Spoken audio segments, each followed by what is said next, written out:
नमस्कार, मैं हूं संजय शर्मा। आप देख रहे हैं 4 PM गुजरात। दैनिक भास्कर के राजनीतिक संपादक केपी मलिक ने भी वही कहा जो मैं कहता आया हूं कि ट्रंप के वास्तव में बहुत बुरे दिन आ गए हैं। जो कुछ घट रहा है वो ट्रंप ने कभी सोचा नहीं था। ईरान ने बैंड बजा दी है। इस राजनीति पर क्या बोलते हैं केपी मलिक, सीधा आपको उनके पास लेकर चलता हूँ। 4 PM में बहुत बहुत स्वागत है केपी मलिक साहब। आप मेरठ में बैठ के क्रांति करा रहे हैं। आज़ादी का बिगुल जो है, आज़ादी का आंदोलन जो है वो मेरठ से भेजेगा। तो बहुत बहुत स्वागत है आपको। करूंगा मैं मेरठ के आसपास की बातें। पहले आपका हार्दिक अभिनंदन।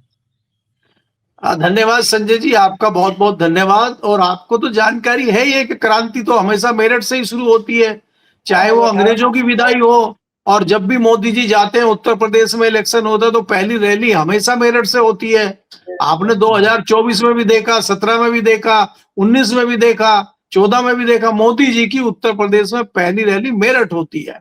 तो मेरठ तो क्रांतिकारियों की रणभूमि है और मेरठ की भूमि से ही चुनौती दी गई है योगी जी को। तो इसका मतलब ये भी जाने वाले हैं क्या? तो बस मैं यही पूछना चाह रहा हूं आपसे कि 1857 का संग्राम शुरू हुआ था मेरठ से। अब मेरठ से सत्ता को सीधी चुनौती है। ये बालियान साहब को, भैया मोदी जी हैं, करीबी हैं।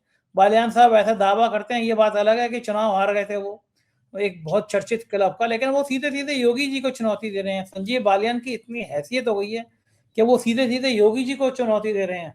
खेल क्या है? अकेले बालियान चुनौती दे रहे हैं, पीछे कोई और है? ये खेल चल क्या रहा है? देखिए संजय जी, ये तो आप जानते हैं कि दिल्ली और लखनऊ की जो लड़ाई चल रही है उसमें मोहरे ही काम आते हैं। डायरेक्ट वाली लड़ाई तो हो नहीं रही है भाई। वो तो उनके मोहरे लड़ाई लड़ते हैं। और संजीव बालियान जब से चुनाव हारे वो बौखलाहट में है। अब एक्चुअली हुआ क्या था कि मेरठ में सकोती एक जगह पड़ती है और वहां पे एक जाटों का संगठन है, अंतरराष्ट्रीय जाट संसद। तो उन्होंने एक मूर्ति लगाई महाराजा सूरजमल की। वो बहुत बड़े राजा हुए, भरतपुर के, लोहागढ़ उनकी राजधानी थी। 80 युद्ध उन्होंने लड़े, एक भी युद्ध हारे नहीं वो। उन्होंने मुगलों को भी पटका, अंग्रेजों को भी पटका। तो भारतीय जनता पार्टी के जो इस तरह के लोग हैं वो आजकल क्या कह रहे हैं कि वो हिंदू हृदय सम्राट बना दिया उनको, क्योंकि हिंदू जुड़ेगा तभी तो मामला बनेगा चुनाव में। और उत्तर प्रदेश में चुनावी समर शुरू हो गया। अखिलेश जी ने बड़ी रैली करके दादरी से जो है बिगुल फूंक दिया है। तो वेस्टर्न यूपी में राजनीति की चहल पहल शुरू हो गई है। और हमें तो ये लगने लगा है जैसे चुनाव वो बंगाल का, आसाम का तो ऐसा ही चल रहा है, असली चुनाव यूपी में शुरू हो गया है। तो उसी के तहत ये बड़ी रैली हुई और मौका मिला संजीव बालियान को अपनी ताकत दिखाने का। उन्होंने राजस्थान से हनुमान बेनीवाल को बुलाया, पंजाब से भगवत मान को बुलाया और हरियाणा से जो है दिग्विजय चौटाला को बुलाया। तो जब मूर्ति का अनावरण हुआ तो वहां पे पुलिस ने क्या किया, जो अंतरराष्ट्रीय जाट संसद थी और जाट महाराजा, हिंदू हिंदू सम्राट जाट सूरजमल का जाट निकाल लिया पुलिस ने। तो वो बिना जाट के रह गया। वो तो ऐसे हो गए जैसे किसी गाड़ी की लाइट आपने निकाल ली हो। तो वहां बड़ा हंगामा हो गया। तो उन्होंने पुलिस प्रशासन को चुनौती कम दी, उन्होंने सीधी जो है मुख्यमंत्री को चुनौती दे दी है संजीव बालियान ने। तो इस चुनौती का मतलब क्या है ये तो चुनाव में ही पता लगेगा। लेकिन ये है कि ये कह सकते हैं कि उत्तर प्रदेश में मुझे इससे ये हो गया कि चुनावी बिगुल बच चुका है। और चुनावी बिगुल में जो भारतीय जनता पार्टी की लड़ाई है दिल्ली लखनऊ की, वो भी सामने आती हुई दिख रही है। और ये मामला धीरे धीरे, और उसमें अगले दिन जो ये चीजें हुई उसमें जो है सोने पे सुहागा हमारे दोस्त और आपके जो खास मित्र है संगीत सोम ने कर दिया। उन्होंने जाके माल्यार्पण कर दिया। क्या भाई, ये कोई जाटों ने पेटेंट थोड़ी करा लिया इनको, ये तो सबके राजा हैं, ये तो सबके हैं। आजकल क्या हो रहा है कि राजा भोज की जो मूर्ति है वो कह रहे गुर्जर हमारी है, अंबेडकर कह रहे हैं हमारे हैं, वो राहुल गांधी कह रहे हैं कि भाई मान्यवर काशीराम जी को भारत रत्न दो, तो मायावती कह रही वो हमारे हैं। तो ये सबने अपने अपने बना लिए। अब जैसे पटेल साहब जो है वो भाजपा ने बना लिए गुजरात में। अब नेहरू को कोई बना नहीं रहा, महात्मा गांधी को कोई पूछ नहीं रहा। तो अब नए नए सबके महापुरुष आ गए हैं और सब जाति के, सब समुदाय के हो गए हैं। अब आपका समाज परेशान है क्योंकि आपके पास इतने सारे महापुरुष हैं, किसको बनाए, परशुराम को बनाए, किसको बनाए। अब दिक्कत आपके यहाँ। देखिए हमने तो भाई साहब सबने कर लिया, ठाकुरों ने महाराणा प्रताप की मूर्तियां शुरू कर दी हैं, जाटों ने महाराजा सूरजमल की कर दी हैं, और भाई साहब जो मायावती जी है वो तो लगाती है अम्बेडकर जी की, अब काशीराम जी की अपनी खुद की भी लगा रही है। तो अब आप देखो आपको क्या करना है। अच्छा, आपने जब कहा हमको क्या करना है, मतलब ब्राह्मणों को क्या करना है, ब्राह्मण समुदाय हालांकि मुझे मानता नहीं है, क्योंकि मैं बड़ा थोड़ा नास्तिक टाइप का मानते हैं लोग मुझे, मैं परंपराओं में यकीन नहीं करता, लेकिन बालियान साहब बड़ा मानते हैं। बालियान साहब ने एक बार ब्राह्मणों को गाली दे दी थी और मेरे पास हाँ किसी ने रिकॉर्डिंग भेज दी, तो मैंने वो हाँ। संजीव बालियान की रिकॉर्डिंग जिसमें वो ब्राह्मणों को गाली दे रहे हैं चला दी कि ये संजीव, अब संजीव बालियान की हालत खराब हो गई, देश भर के ब्राह्मणों ने बालियान का विरोध शुरू करने कर दिया है। याद है ना आपको, मंत्री थे, गाली दी थी।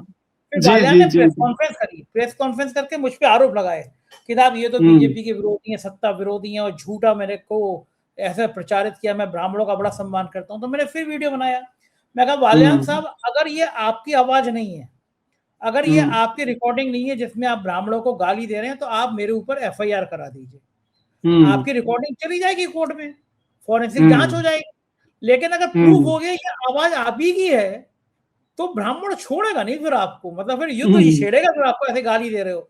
उसके बाद बालियान साहब गायब हो गए। लेकिन पश्चिमी उत्तर प्रदेश में ब्राह्मणों में गुस्सा तो आया, गाली पड़ रही है। आजकल पंडित जी लोग वैसे ही नाराज हैं, कहीं शंकराचार्य जी के बुटीकों की चोटियां खींच ली जा रही हैं, कहीं दूसरे पंडित जी नाराज हो जा रहे हैं, कहीं और ब्राह्मण जी सिटी मजिस्ट्रेट इस्तीफा दे दे रहे हैं। तो पंडितों के आजकल दिन खराब चल रहे हैं, उनकी जमकर ठुकाई हो रही है, इन द सेंस कि उनको पॉलिटिकल किनारे किया जा रहा है। ऐसे में बालियान साहब फिर मोर्चा खोल रहे हैं योगी जी के खिलाफ। तो बालियान साहब को पीछे क्या दिल्ली वाकई में, क्योंकि जब क्लब के चुनाव में हारे थे बुरी तरह से, तो ये माना गया था कि बालियान की हवा निकल गई, मतलब दिल्ली ने भी कह दिया तुम तो किसी काम के नहीं हो, हमारे ही पिटे हुए मोहरे से तुम हार गए, पिट गए, तो तुम्हारी हैसियत क्या बची। तो बालियान ये जो योगी जी को चैलेंज कर रहे हैं, इसके पीछे ताकत क्या है? संगीत सोम आजकल योगी जी के करीबी आ गए हैं क्या? क्योंकि पहले योगी जी ने संगीत सोम को भी किनारे कर रखा था, उनके भी पर कतर रखे थे कि भैया दूसरा ठाकुर नहीं पैदा होने देना है मेरे को। तो संगीत सोम जब बेचारे हाशिए में चले जाते हैं, तो वो हिंदू मुसलमान वाला बयान दे देते हैं कि थोड़ा तड़का लग जाएगा। और बालियान की और सोम की बहुत खटपट रहती है, लड़ाइयां देखी थी हम लोगों ने चुनाव में। तो ये पश्चिमी उत्तर प्रदेश में जो राजनीति है, ये खेल क्या कर रहे हैं बालियान के पीछे? खेल के पीछे क्या चाणक्य नीति है? क्या चाणक्य साहब यानी अमित शाह जी पीछे हैं? योगी को निशाने बनाने के पीछे कारण क्या है बालियान का? नहीं देखिए, इसमें संजय जी पहले तो आपको ये समीकरण समझना पड़ेगा जो संजीव बालियान का संगीत सोम का है। पहली बात तो जाट और ठाकुर का मामला है, और ठाकुर तो योगी जी के करीब हैं, भले ही संगीत सोम से कुछ दूरी हो, लेकिन दिल से तो बाहर वो जाएंगे नहीं। और संजीव बालियान को कहीं ना कहीं वो एहसास है कि मुझे चुनाव हराने में संगीत सोम का बड़ा सहयोग है। हालांकि संगीत सोम की जो अपनी कॉन्स्टिट्युएंसी है वहां जाट समाज के भी वोट हैं, और जाट समाज भी संगीत सोम को वोट देता है। ऐसे ही संगीत सोम नहीं जीत जाता, क्योंकि संगीत सोम जो है वो लड़ाका नेता है, वो लड़ता है प्रशासन से और सबके काम कराता है। लेकिन जब बात आई लोकसभा की, तो ये हुआ कि भाई संजीव बालियान, जाट संजीव बालियान को वोट देंगे नहीं देंगे, तो उसमें ये हुआ कि संगीत सोम का बहाना कई लोगों ने लगा दिया कि वो अपनी वोट नहीं दे रहा, ठाकुर वोट तो बिल्कुल ट्रांसफर होगा ही नहीं। भाई ठाकुर वोट कहां से ट्रांसफर हो जाएगा जब ठाकुर पंचायत कर रहे हैं बीजेपी के खिलाफ ही 24 में, तो आपने देखा। उसके बावजूद भी संगीत सोम का दावा है कि जो मेरे गांव है उसमें अगर किसी गांव में संजीव बालियान हारे हो तो आप मुझे बताइए। वो तो अमित शाह ने बुला के उनसे पूछ लिया, उनके किसी भी गांव में, ठाकुरों के गांव में संजीव सोम नहीं, संजीव बालियान चुनाव नहीं हारे लोकसभा में, सब जगह से उन्होंने जिता के भेजा है। लेकिन अब इनको हारने का ठीकरा कहीं फोड़ना था, तो वो सबसे अच्छी जगह थी फोड़ने का, वहां फोड़ दिया। अब आइए आप अभी की बात पे। अभी जो संजीव बालियान ने आरएलडी के साथ, जयंत चौधरी के साथ गठबंधन कराने का जो श्रेय जाता है वो संजीव बालियान को जाता है, क्योंकि संजीव बालियान 2019 में जो चुनाव जीते थे, बहुत ही कम मतों से अजीत सिंह को चुनाव हरा पाए थे। हालांकि आरोप भी लगे थे कि भाई उसमें बड़ी सेटिंग गेटिंग हुई थी और वो किसी तरह जीते थे, और अजीत सिंह तो सीधे सीधी लड़ाई किसी से लड़ते नहीं थे, वो तो बहुत सॉफ्ट किस्म के आदमी थे। लेकिन इस बार पहलवान हरिंदर मलिक खड़े थे सामने, वो हर मोर्चे पर टक्कर दे रहे थे। तो इस बार ये इनको लगा कि एक ही तरीका है, अगर हमारा आरएलडी के साथ समझौता होता है तो जो आरएलडी का जाट है, आरएलडी का वोटर है, वो भाजपा के साथ मिलकर हमें देगा। लेकिन वहां पे कद्दावर नेता हरिंदर मलिक भी है, उनका लड़का विधायक है, वो खुद सांसद है। तो संजीव बालियान सीट लूज कर गए और भारतीय जनता पार्टी को लग रहा है कि हमारा नुकसान हो गया आरएलडी के साथ गठबंधन करने से। क्योंकि भारतीय जनता पार्टी को क्या फायदा हुआ, आपके हाथ से 2 सीटें चली गई, मुजफ्फरनगर भी गई, बागपत भी गई, भारतीय जनता पार्टी की 2 सीटें गई और साथ में जो है बोनस चला गया कैराना सीट, जहां से इकरा हसन जीत गई। तो सारी सीटें भारतीय जनता पार्टी हार गई आरएलडी से गठबंधन करने के बाद। तो भाजपा को तो बड़ा नुकसान हो गया और फायदा जयंत चौधरी को हो गया। वो केंद्र में मंत्री हैं, खीर खा रहे हैं। दूसरा, चौधरी चरण सिंह को भारत रत्न मिल गया। तीसरा, उत्तर प्रदेश में उनके कैबिनेट मिनिस्टर हैं। बाकी जो विधायक हैं वो भी खीर खा रहे हैं, गुड़ खा रहे हैं, चीनी खा रहे हैं, वही माल सूत रहे हैं। तो बड़ा फायदा आरएलडी को हो गया। भाजपा के जो कार्यकर्ता हैं, भाजपा के जो अधिकारी हैं, पदाधिकारी हैं, वो इस बात से परेशान है कि 2027 में अगर आरएलडी हमारे साथ रहती है तो भाजपा को नुकसान और आरएलडी को फायदा होगा। अब 2027 में आरएलडी तो 30-35 विधायक मांगेगी और अगर 25 में भी समझौता आरएलडी का हो जाता है तो भाजपा के साथ मिलकर आरएलडी को जीतने की संभावना बन जाएगी। तो ये तो फायदा आरएलडी का हो रहा है, इसमें भाजपा का फायदा कहां है। तो इन परिस्थितियों में यह भी लगता है कि ये समझौता 2027 तक रहेगा कि नहीं रहेगा, क्योंकि नुकसान भाजपा का है। तो संजीव बालियान उहापोह की स्थिति में है और वो ये चाहते हैं कि जो वो थोड़े ढीले पड़ गए हैं, उनको लोग कम पूछ रहे हैं, तो वो अपनी मार्केट बढ़ाना चाहते हैं इस तरह की चीजें करके। ये उन्होंने मामला शुरू किया है। क्योंकि देखिए 8-9 महीने चुनाव के बच गए, बहुत कम समय है। तो इसमें आपको एक माहौल अपना बनाना पड़ेगा। अगर आप माहौल नहीं बनाते तो आप समाप्ति की तरफ है। फिर आप आए, मंत्री बने, निकल लिए, कौन पूछ रहा है।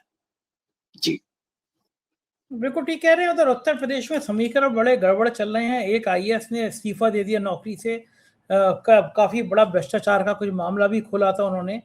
रिंकू सिंह नाम है शायद उनका। और बताइए, इस तरह आईएएस नौकरी छोड़ दे रहे हैं। सिटी मजिस्ट्रेट संजय जी वो भी खेला यहीं से संजीव बालियान जी के क्षेत्र से होके गुजरता है। देखिए, जैसे आप कहते हैं ना कि दिल्ली का रास्ता लखनऊ से होके गुजरता है, इस तरह की सारी घटनाओं का मामला मुजफ्फरनगर से होके गुजरता है। ये मुजफ्फरनगर में अधिकारी थे रिंकू राही जो हैं, इन्होंने यहाँ पे एक घोटाला पकड़ा था और इनके ऊपर 7 गोलियां चलाई गई थी। आज भी एक गोली इनके सिर में घुसी हुई है, निकली नहीं है। नंबर 1, 100 करोड़ का घोटाला बताते था। उसके बाद अभी रिसेंटली इनकी खबर आई थी, कहीं मुझे लग रहा है कि आपके पूर्व का कोई जिला था, वहां इनसे उठक बैठक कराई गई थी। बहुत ही शानदार जी, बहुत ही शानदार अफसर, गरीब घर से आए हुए, अपने बलबूते पे, कोई इतिहास नहीं है इनके किसी परिवार का, और बहुत ही जेन्युइन, बहुत ही बढ़िया अफसर। इन्होंने परेशान होकर इस्तीफा दिया है कि इस सिस्टम में कैसे काम किया जाए, और इनको कहा गया कि निकल लो, नहीं तो ऐसा ना हो कि लाश ही मिले। तो इन्होंने तो इस्तीफा देना ही विचारों ने उचित समझा। देखिए, भारतीय जनता पार्टी की और योगी की जो सरकार उत्तर प्रदेश में चल रही है, भले ही आप कहें भय मुक्त सरकार है और बहुत अच्छा लॉ एंड ऑर्डर है, कानून व्यवस्था बहुत अच्छी है, लेकिन ये ऐसे ही अच्छी है जैसे मोदी जी कह रहे थे कि सबके खाते में 15-15 लाख आ जाएंगे। वही जुमला उत्तर प्रदेश में चल रहा है। भयंकर करप्शन, भयंकर लूटपाट चल रही है, सरकारी अधिकारियों की लूटपाट चल रही है, भू माफिया की लूटपाट चल रही है, रिश्वतखोरी चल रही है, पुलिस में सबसे ज्यादा भ्रष्टाचार है। ये आप कह सकते हैं कि क्रिमिनल पैसे दे के काम कर रहे हैं, आम आदमी को तकलीफ थोड़ी कम है, इसलिए हमें और आपको दिखाई कम दे रहा है। नहीं तो क्राइम में कोई कमी नहीं है। जहां क्राइम का रेट ये था, क्राइम में सेटल 1 लाख रुपए दे के होता था, और वो 10 लाख दे के हो रहा है। गाय पहले भी कट रही थी, अभी भी कट रही है, पहले थोड़ा कम देना पड़ता था, अब पुलिस ही ले जाके सेब कटवा दे रही है। तो इसलिए क्या है, वो हर चीज की कीमत बढ़ गई है उत्तर प्रदेश में, सुधरा कुछ नहीं है। और उसका रिएक्शन आपको देखने को मिला कि जो बिगुल दादरी में अखिलेश यादव ने बजाया है, उसमें जिस प्रकार से भीड़ पहुंची है, और भारतीय जनता पार्टी से जो नाराजगी लोगों की है, वो नाराजगी का फायदा मुझे दिखता है कि समाजवादी पार्टी को मिलता हुआ जा रहा है, जो आपने देखा 24 में भी मिला। ये तमाम कारण हैं कि ग्राउंड पे जो चीजें हैं अभी वो बाहर नहीं आ रही है। और देखिए योगी जी हर चीज कर रहे हो। अब आप जैसे घटना मेरठ की बात कर रहे हैं, योगी जी किसी पुलिस वाले को थोड़े ही कहेंगे कि मूर्ति का जाट उखाड़ लाओ या इनको परेशान करो। वो अफसर ही वहां जो है दरबार में अपना हाजिरी देने के लिए, राग दरबारी करने के लिए, अपना नृत्य दिखाने के लिए, एक नजरे इनायत करने के लिए योगी जी खुश हो जाए देख के कि अच्छा किया, परेशान किया, शायद हमारा प्रमोशन हो जाए। तो अफसर ही इस तरह के अधिकारी काम कर रहे हैं अपना थोड़ा सा वहां पे वो वाई वाई लूटने के लिए। और जैसा शंकराचार्य को फंसाने की रणनीति योगी जी ने खुद थोड़ी ही बनाई है, वो तो उनके ही पदाधिकारियों ने, उन्हीं के अफसरों ने खुश करने के लिए जी अगर हम ये कर दे शायद योगी जी खुश हो जाए, खेल कर दिया। और आज योगी जी को फंसा के खड़ा कर दिया शंकराचार्य के मामले में। तो ये इसी तरह का मामला मेरठ वाला भी है जी। बिल्कुल ठीक कह रहे हैं। उधर हम बात कर रहे हैं अंतर्राष्ट्रीय स्तर की, तो ईरान ने धुआं धुआं कर दिया है ट्रंप को। लाखों करोड़ों लोग नाराज हैं पूरे दुनिया में ट्रंप से, लेकिन अमेरिका में ही लोग उनसे नाराज हैं। ईरान के लोग सड़कों पर ईरान के शासक का समर्थन करने निकले हैं और अमेरिका के लोग ट्रंप का विरोध करने। ईरान ने दिखा दिया हिम्मत क्या होती है, अमेरिका की सारी हेकड़ी निकाल दी। क्या लग रहा है किधर की तरफ ये युद्ध जाते हुए नजर आ रहा है मलिक साहब आपको? संजय जी देखिए, इसमें क्या है कि इस बात से आप अंदाजा लगा लेंगे कि आज जो खबर आई है, जो व्हाइट हाउस है अमेरिका का, उसके नीचे जो तहखाना है वो द्वितीय उसके समय का है, उसके हिसाब से बनाया गया था। ट्रंप ने शुरू कर दिया है नया तहखाना बनाना। भूमिगत वहां बहुत तेजी से कार्य चल रहा है व्हाइट हाउस के एक प्रांगण में। नया तहखाना बनाया जा रहा है, नया कंट्रोल रूम होगा जमीन के नीचे, जो 2028 तक तैयार होगा। अब आप मुझे बताइए, अगर सब कुछ ठीक है और ट्रंप साहब जो है युद्ध जीतने वाले हैं, तो फिर तहखाना क्यों बनवा रहे हैं? आप अगर ताकत से लड़ रहे हैं और आपके पास सब कुछ है, पहले आप 48 घंटे, फिर 5 दिन, फिर 10 दिन की मोहलत दे रहे हैं। आप क्यों दे रहे हैं? आप तो आप डरे हुए हैं, आप करिए ना हमला। ईरान तो नहीं सुन रहा आपकी बात, ना इजराइल सुन रहा है। अब आप इजराइल की और अमेरिका की भी जो केमिस्ट्री थी वो तो खत्म है, आपस में दोनों की बातचीत हो नहीं रही है। इजराइल ने तो कहा नहीं कि भाई हम भी 10 दिन के सीज फायर में शामिल है आपके पास। अमेरिका खुद ही सीज फायर दे रहा है, खुद ही कह रहा है हमारे जो है अब जमीनी लड़ाई लड़ने वाले सैनिक उतारेंगे, हम 3000 5000 सैनिक उतार दिए हैं और आप सीज फायर भी। दोनों बातें आप कैसे कर सकते हैं? ईरान के पास संजय जी अब खोने को कुछ नहीं बचा है, ईरान के पास पाने के लिए सारा जहां है। और इस मामले में अमेरिका फंस गया है और अभी ईरान पीछे हटने वाला नहीं है, वो खत्म हो जाएगा, अब पीछे हटेंगे। जिस तरह से चर्चाएं आ रही हैं, अब इसमें कितने तथ्य हैं कि इस तरह की खबरें भी आज आई हैं, यूएन के एक अधिकारी ने इस्तीफा भी दिया है कि परमाणु हमला अमेरिका कर सकता है ईरान के ऊपर। इस तरह की सुगबुगाहट चल रही है, क्योंकि यूएन अगर तैयारी कर रहा है, यूएन के पास अगर खबर है, यूएन के पास तभी जाएगी जब उनको कोई तैयारी करने को कहा गया होगा। और एक बड़े पदाधिकारी ने, जो लगभग 12 साल से यूएन के साथ जुड़े हुए थे, अच्छे लेवल के अधिकारी थे, उन्होंने इस्तीफा देते हुए मानवता के आधार पर इस्तीफा दिया है और उन्होंने कहा मैं इसका समर्थन नहीं करता। तो इसका मतलब यह है कि अमेरिका के गले तक पानी आ गया है और अमेरिका खुद खतरे में है, इसलिए वो इस तरह का रिस्क लेने जा रहा है। और अगर ये चीज होती है तो संजय जी मान के चलिए कि हम तृतीय विश्व युद्ध में कदम रख रहे हैं।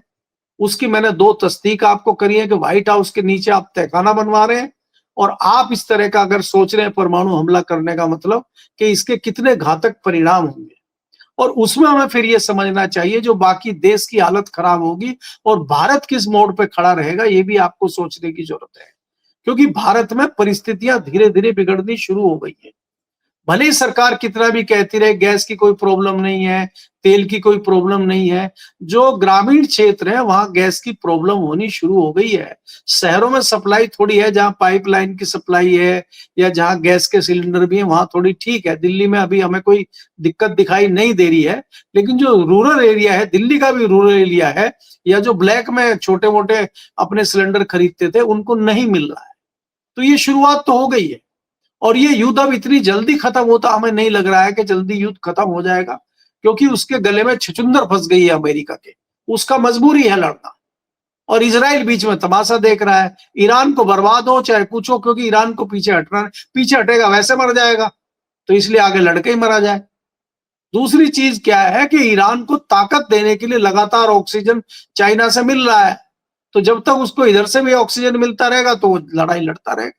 तो कुल मिला के मुझे ये लग रहा है कि लड़ाई इतनी जल्दी खत्म होती नहीं दिखती ही है, क्योंकि कोई भी अभी पीछे हटने के मूड में नजर नहीं आ रहा है संजय जी। जी बिल्कुल ठीक कह रहे हैं, ये लड़ाई इतनी आसानी से खत्म नहीं होगी। बहुत बहुत शुक्रिया, आपने के मलिक साहब मुझे समय दिया, बातचीत की। ये थे के मलिक जी, पूरी बातचीत आपने सुनी। आप समझ रहे होंगे कि राजनीति चाहे वो उत्तर प्रदेश की हो या दुनिया की हो, कहाँ जा रही है। मैं आपसे एक अनुरोध करना चाहूंगा, 4 अप्रैल को स्वानंद किरकिरे जी का शो करा रहा हूं लखनऊ में। अंसल में दयाल लॉन में पहली बार स्वानंद किरकिरे, जिन्होंने दुनिया में धूम मचाई थी, गाने ओरी चिरैया नमोरी चिरैया, बहती हवा सा, तो 3 इडियट, पीहू बोले, कितने शानदार शानदार गाने हैं उनके।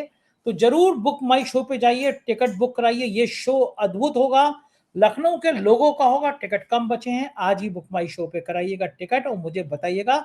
मैं भी आपका स्वागत करने के लिए वहां पे आपको मिलूंगा। शुक्रिया, थैंक यू।